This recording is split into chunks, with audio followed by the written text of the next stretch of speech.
Thanks for joining us in this edition of Renovation Time. While we're in this beautifully renovated kitchen, one thing I should have mentioned before is what we typically do in a reno when we're waiting for our countertop, because granite or quartz countertops take about 2 weeks after the renos, the cabinets are in to get it. So we always hook up a temporary sink for our clients. So, you know, it's not the best looking thing in the world. So when I got here today, I asked the client if they ran out of money, so we had to cut down on the countertop. So the thing I wanted to talk about today is the trim, the 2 3/4 inch casing, which is this, and the jamb. So this is an older home, and typically these homes had lath and plaster. You can buy MDF or pine and actually use a jamb, or you can go to a great company here in Peterborough, Kerr Carpentry.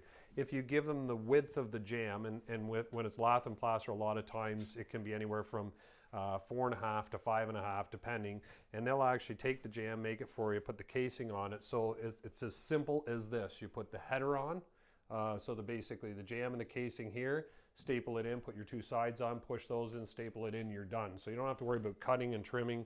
It's just a really nice feature. And Teddy actually is over here. We'll zip over here quickly. He's painting it up right now.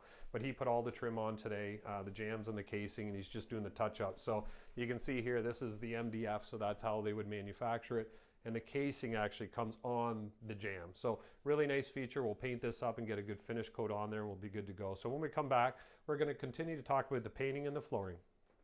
All right, so welcome back to Renovation Time. So a couple quick things we want to talk about this time is we talked about the casing and the jamb. So you measure it, they install it all together. But one other thing I should mention is we opened up this archway. So this used to be just a small door. We opened it up. Well, one thing when you're doing it is make sure you allow enough room in here so when your countertop goes on, the actual countertop's not going to get into the casing. So what we ended up doing here is we built a 2x4 out past, so we allowed enough room for our countertop. So it's a little thing, but instead of having a notch in your casing, if you have the room, make sure you move it over.